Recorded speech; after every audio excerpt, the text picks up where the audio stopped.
Hey guys, আপনারা কেমন আছেন? লিডারশিপ কমিউনিকেশন নিয়ে আজকে 5টা রুল আপনাদেরকে বলবো, যেটা আপনি আপনার টিমের সাথে কমিউনিকেশনের জন্য অ্যাজ এ লিডার ব্যবহার করতে পারবেন। সো শুরু করা যাক। যখনই আপনি আসলে শুরু করার আগে একটু বলে নেই যে কেন এটা দরকার। অ্যাজ এ লিডার আপনার যে কমিউনিকেশনগুলো হয় সেটা দ্বারা কাজ এক্সিকিউট করতে হয় অন্য টিম মেম্বারদের। তাই লিডার হিসেবে আপনি যে কথাটা বলতেছেন ওইটাই একটা কন্টেন্ট বা একটা এসওপির মতো খুব সুন্দর করে ডিজাইন করতে হয়। এসওপি মানে স্ট্যান্ডার্ড অপারেশনাল প্রসিডিউর। তো আপনি যখনই কাউকে কোনো কথা বলবেন টিমমেট লিডার হিসেবে, তাকে এমনভাবে ডিটেলে বলতে হবে যেন সে সম্পূর্ণ কাজটা আর কোনো কষ্ট ছাড়া করতে পারে। সো সেটার জন্যই আসলে লিডারদের কমিউনিকেশনের জন্য 5টা খুব গুরুত্বপূর্ণ টেস্ট আছে। সেই টেস্টগুলো আসলে বা 5টা পয়েন্ট আছে, যে পয়েন্টগুলো মেনটেন করে আপনি আসলে কাজ করলে বা সেই টেস্টগুলো করে কাজ করলে, কথা বললে অ্যাজ এ লিডার আপনার কমিউনিকেশনটা অনেক ইমপ্রুভড হয়ে যাবে। প্রথম ব্যাপার হলো ইনস্ট্রাকশন চেক। এই চেক বা টেস্ট কিভাবে করবেন? যখনই কোনো টিম মেম্বারকে কোনো ইনস্ট্রাকশন দিবেন, তাকে আবার আস্ক করবেন যে তুমি কি বুঝতে পারছো। সে যদি আপনার ইনস্ট্রাকশনটা যতটুকু বুঝতে পারছে ততটুকুই আপনাকে এক্সপ্লেন করতে পারে, মোটামুটিভাবে ধরে নেবেন যে আসলে সে আপনার ইনস্ট্রাকশনটা একদমই ফেলে দিতেছে না, আপনার ইনস্ট্রাকশন মাথায় তার মোটামুটি সেট হয়েছে। কতটুকু সেট হয়েছে ওটা আপনি তার কাছ থেকে শুনলেই বুঝতে পারবেন। 1 নম্বর টেস্ট হলো ইনস্ট্রাকশন চেক। সো এই টেস্টটা করলেন। তারপরে টেস্ট হইলো আপনি ফান্ডামেন্টাল চেক করবেন। ফান্ডামেন্টাল মানে হলো যে এমপ্লয়িকে বা যে স্টাফকে যে কাজটা দিছেন আপনি, সেই কাজ সম্পর্কে ফান্ডামেন্টাল নলেজটা তার আছে কিনা, মানে মৌলিক কাজটুকু সে পারে কিনা। ধরেন একজনকে একটা ইট এখান থেকে ওখানে রাখতে বলতেছেন, ইট সে চিনে কিনা এবং এখান থেকে কোনখানে রাখতে হইব, কিভাবে রাখতে হইব, তার নলেজটা আছে কিনা, সে ওই স্কিলটা অর্জন করে রাখছে কিনা, ফান্ডামেন্টাল স্কিলটা তার আছে কিনা, সেটা আপনার টেস্ট করতে হবে। আদারওয়াইজ তো আপনি যদি 500টা ইট রাখতে বলেন তাহলে তো আর কাজ হবে না, একটা রাখতে পারে কিনা সেটা আপনার দেখতে হবে। সো এটা হলো ফান্ডামেন্টাল চেক বা ফান্ডামেন্টাল টেস্ট। সো এটা হলো সেকেন্ড টেস্ট আপনি করবেন।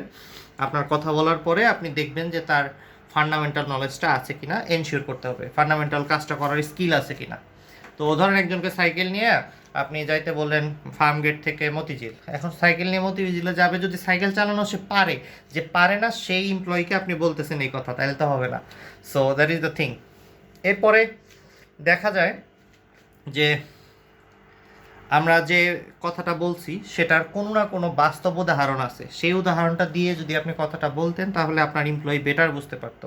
তাই বাস্তব কোনো উদাহরণ যেটা সে রিলেট করতে পারে, সেই উদাহরণটা আপনি কথা বলার সময় বলছেন কিনা এটা এনশিওর করবেন।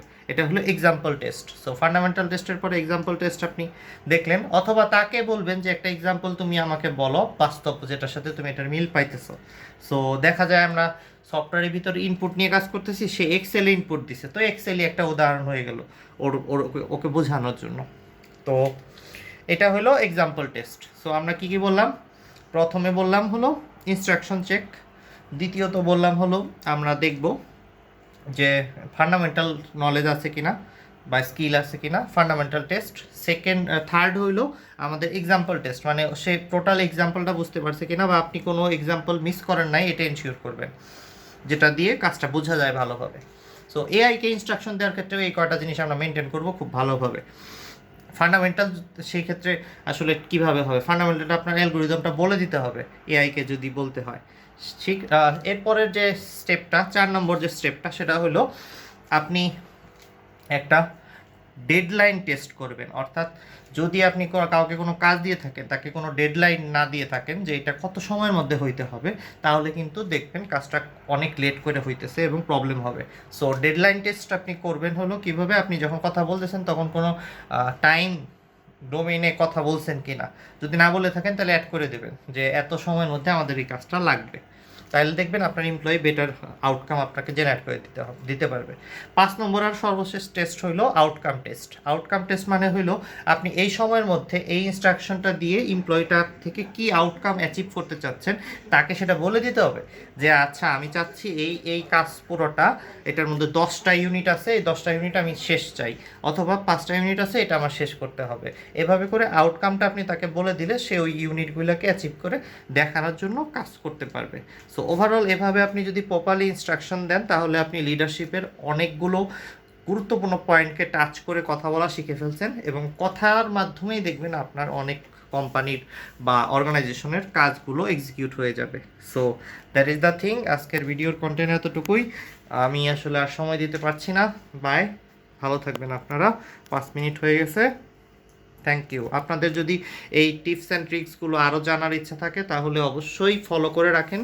আমি বিভিন্ন জায়গায় এই কন্টেন্টগুলো প্রোভাইড করতেছি আমার বিভিন্ন সোশ্যাল মিডিয়া পেজের মাধ্যমে। সো সেখানে আপনারা ফলো করে রাখার চেষ্টা করেন। যদি আপনারা এগুলা ফার্দার লার্ন করতে থাকেন তাহলে দেখবেন আপনার জীবনে বেটার পজিটিভ ইম্প্যাক্ট ক্রিয়েট হবে। সো ধীরে ধীরে আমি যখন ব্যাপারগুলোকে অ্যাপ্লাই করি, শিখি, জানি, যেগুলো কাজ করে ওগুলো আপনাদের সাথে শেয়ার করি। তাই আপনিও চেষ্টা করেন তাদের সাথে শেয়ার করতে যারা এই ভিডিওটা থেকে উপকৃত হতে পারে। Thank you.